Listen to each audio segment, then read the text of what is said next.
Yes, ma'am, definitely.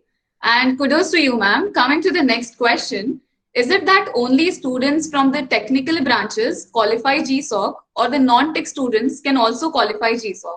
Also, is GSoC only about coding?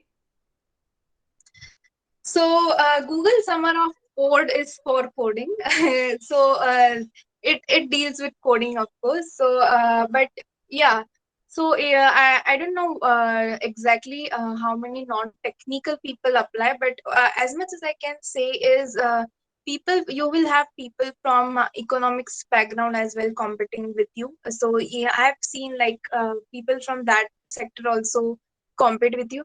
But yeah, when you are applying for Google Summer of Code, you should, despite you have a technical or non-technical background, it is a requirement that you should know coding, right? And what is open source. So that two things you should be knowing. If you are from non-technical background and you are interested in coding and all, you can definitely apply. So I've seen it, my colleagues from somewhere, they don't, they're from foreign universities, basically more of this thing. I've seen that people don't have like technical background, they are from economics or something that way, so even they apply for GSoC. But key requirements are that you should be knowing how to code and you should be knowing open source.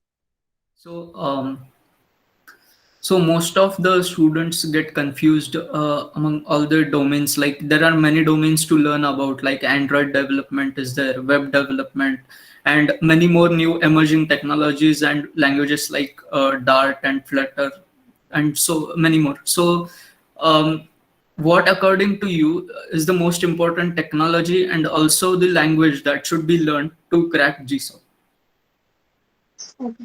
So firstly, developing yourself in a particular field is something that is your choice and your interest.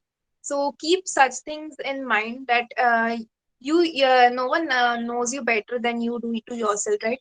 So you should be very sure about what are your skill sets, and secondly, what are the project skill sets. So these two things are very important. Third thing, which is actually the most important, is GitHub.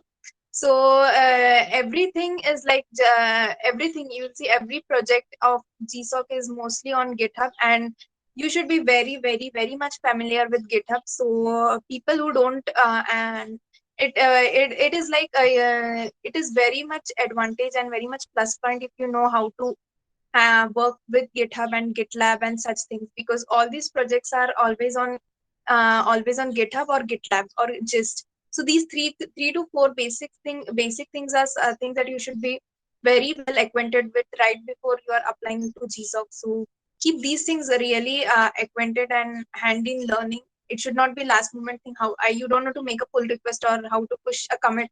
So these at least these things you should be knowing: pull request, pushing a commit, and in addition to what skill sets you have and you are going to apply for a project. So these things are quite important.